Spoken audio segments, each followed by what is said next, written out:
मैं colonel Surajpal Singh Shekhawat, retired from Indian army. 38 years army में service किया और 7 साल मैं अमेठी यूनिवर्सिटी में डायरेक्टर रहा। 3-4 पोर्टफोलियो मेरे पास थे।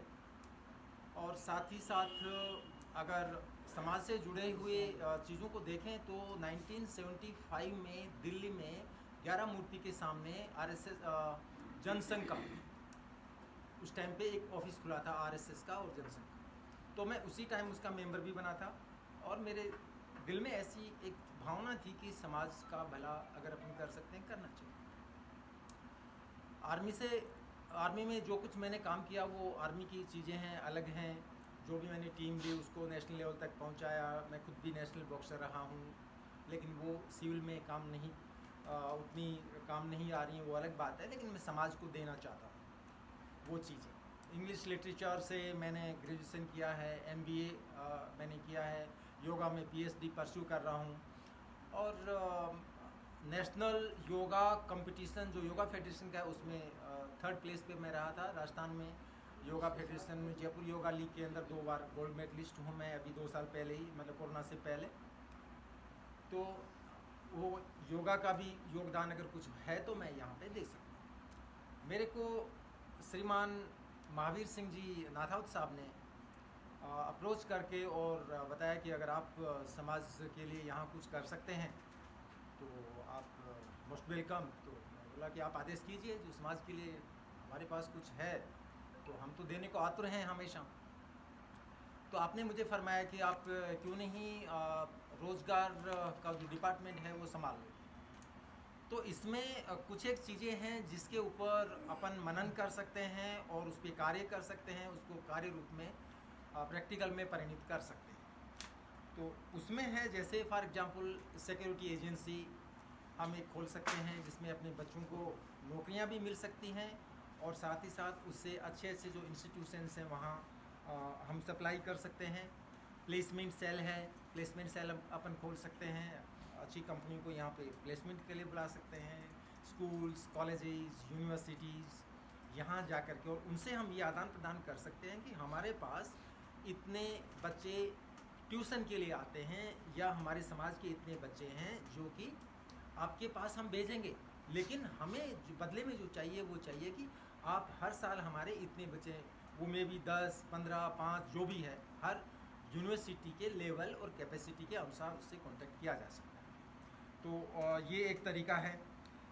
इसके अलावा जो आर्मी सर्विस है उसके लिए भी तैयारी कर सकते हैं, क्योंकि मैं खुद APTC से हूँ, that is army physical training core. यानी हमने पूरी आर्मी के लिए commando, judo, karate, all games and sports ये किए हैं। तो वो चीज़ यहाँ पे भी खोली जा सकती है और उसका भी फ़ायदा हो सकता है।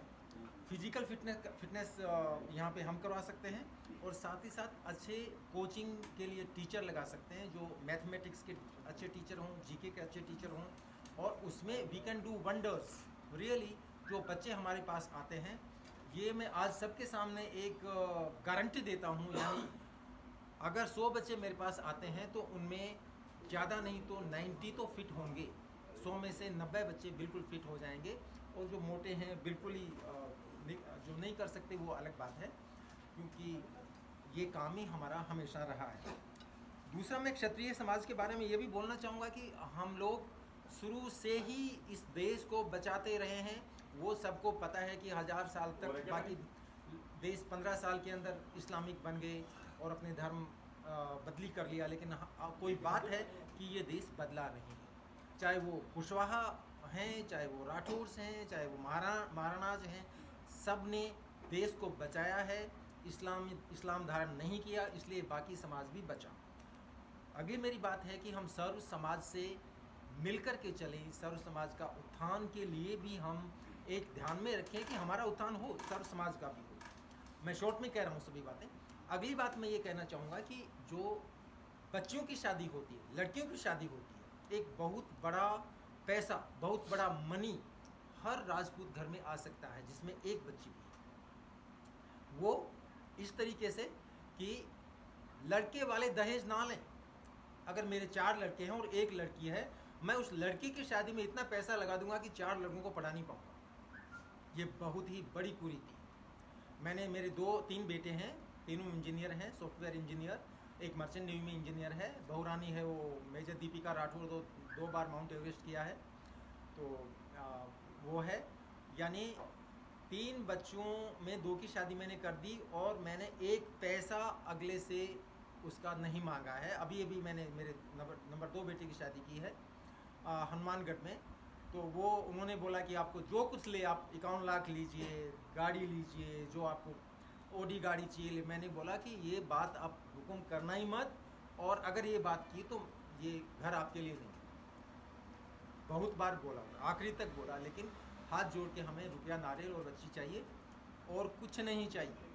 ये एक बहुत बड़ी बात हो सकती है अगर हम सर्व समाज को, राजपूत समाज को ये बात समझा सकें कि भाई आपका लड़का है, अच्छा पढ़ा लिखा है, अफसर है, कुछ भी है, आप उसके लायक लड़की लीजिए, लेकिन दहेज के नाम से एक पैसा भी आपको नहीं लें। ये हमारी आपसे रिक्वेस्ट है और ये एक समाज सुधार की बहुत अच्छी हो सकती है। दूसरा है मृत्यु भोज। मृत्यु भोज मैंने अपने गांव में और आसपास में राजसल जी हैं खंडेला वाले, उनको भी बुलाया था, और ये मृत्यु भोज मैंने गांव में बंद कर दिए और उसकी जगह शमशान में कुछ करवा दिया, स्कूल में कोई कमरा करवा दिया, किसी गरीब को दे दिया। अगर किसी के पास पैसे हैं, मृत्यु भोज में अगर वो पैसे लगाना चाहता है, वो पैसे हम समाज के लिए लगा सकते हैं। तो ये एक अगला तरीका है। फिर एक है बहुत ज़रूरी, सबसे ज़रूरी बात है कि आज नहीं तो कल, नहीं तो परसों, जिस स्पीड से हिंदुस्तान चल रहा है, सिविल वार अवश्यम भावी है। चूहा अगर आंखें बंद कर लेता है तो बिल्ली उसको छोड़ नहीं देती है। हम ये सोचें कि ये है, वो है, उस कोई, मैं पॉलिटिकल पार्टी की बात नहीं कर रहा हूँ 1% भी, मैं बात कर रहा हूँ इतिहास की। आप इतिहास देखिए, हम क्या थे, पूरे वर्ल्ड के अंदर हमारी तूती बोलती थी सनातन धर्म की, और आज हम सिकुड़ के रह गए। तो अगर हम जागृत नहीं होंगे तो आगे भी ये आने वाले, हो सकता है 20, 30, 40 साल के अंदर हम लोग बचना ही मुश्किल होगा। तो इसके लिए भी मैं ये नहीं बोलता कि आप तलवार लेके, बंदूक लेके या पिस्टल लेके रोड पे आ जाइए या कुछ कीजिए, नो, उसकी आवश्यकता नहीं है। हमें सिर्फ ये करना है कि आप अपने हिसाब से अपने परिवार को, अपने समाज को और सर्व समाज को साथ लेके चलें, उनको समझाएं कि सनातन धर्म क्या है, मानवता क्या है। हम किसी का बुराई नहीं कर रहे, लेकिन कम से कम मानवता के लिहाज से उनके दिल में ये हो कि राजपूत होता है, ऑनेस्ट होता है, कर्तव्यनिष्ठ होता है और वो एक देशभक्ति के लिए काम करता है। अगर ये सर्व समाज को ये समझ में आ गई ये बात कि आज भी राजपूत ऐसे हैं और ऐसे ही थे, और हमारे इतिहास को मैकियावेली ने, उसके बाद में अब्दुल कलाम आज़ाद ने बिगाड़ दिया, बिल्कुल बदली करके रख दिया।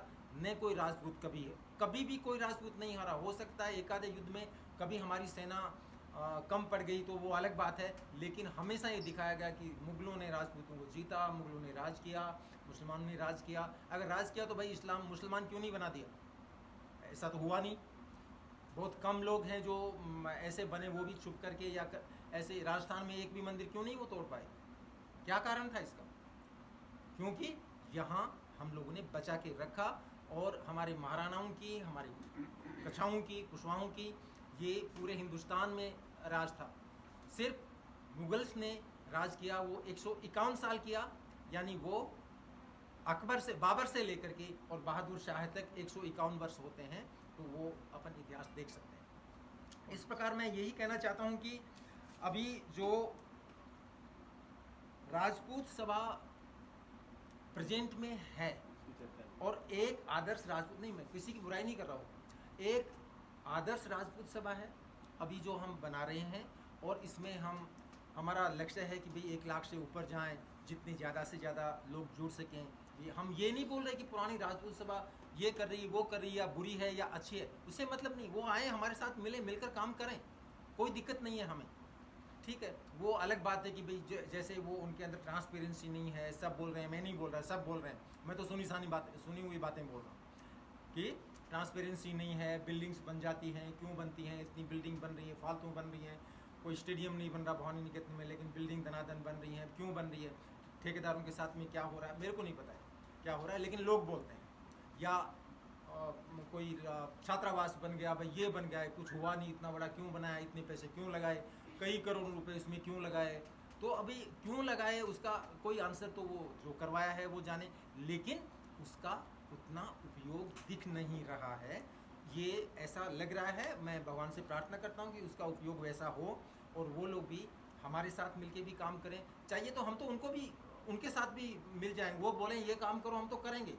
आज मैं अगर प्लेसमेंट के लिए कोशिश कर रहा हूँ, फौज में भर्ती के लिए कोशिश कर रहे हैं हम लोग, या कहीं पे और कोई भी नौकरी दिलाने की कोशिश कर रहे हैं, तो हम वो जो बच्चे भेजेंगे उनको भी देंगे, वो जो हमें बताएंगे वो काम भी हम करेंगे। हम तो समाज के लिए, पूरे समाज के लिए हमेशा हमेशा तत्पर हैं और रहेंगे। धन्यवाद। जय हिंद, जय भारत।